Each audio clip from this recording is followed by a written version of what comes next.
ठेचा भाखरी बनावવાની રીત। સૌપ્રથમ ठेचा ચટણી બનાવવા માટે એક પેનમાં તેલ, તીખા લીલા મરચાં, મધ્યમ તીખા લીલા મરચાં અને લસણ લઈ થોડીવાર સાંતળી તેમાં સિંગ દાણા ઉમેરી થોડા શેકાય ત્યારબાદ તેમાં તલ અને જીરું ઉમેરી મિક્સ કરી લો। છેલ્લે તેમાં હિંગ ઉમેરી આ મિશ્રણને ઠંડુ કરી લો।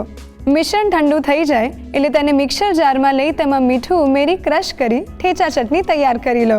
ત્યારબાદ કણક બાંધવા માટે તાસમાં ભાખરીનો કરકરો લોટ, ઘઉંનો લોટ, જીરું અને મીઠું લઈ મિક્સ કરી લો। પછી તેમાં તેલ ઉમેરી સરસ મોઈ લો। હવે તેમાં કોથમીર અને તૈયાર કરેલી ठेचा ચટણી ઉમેરી મિક્સ કરી પાણી ઉમેરી કણક બાંધી લો। ત્યારબાદ કણકને ઢાંકીને 10 થી 15 મિનિટનો રેસ્ટ આપો। રેસ્ટ આપી દીધા બાદ કણકમાંથી લૂવો લઈ ભાખરી વણી તવા પર મૂકી બંને બાજુ પર આછા ગુલાબી રંગની ભાત પડે ત્યાં સુધી શેકી ભાખરી તૈયાર કરી લો। પછી ભાખરીને ठेचा ચટણી સાથે સર્વ કરો તો તૈયાર છે એકદમ ટેસ્ટી અને સ્પાઇસી ठेचा ભાખરી।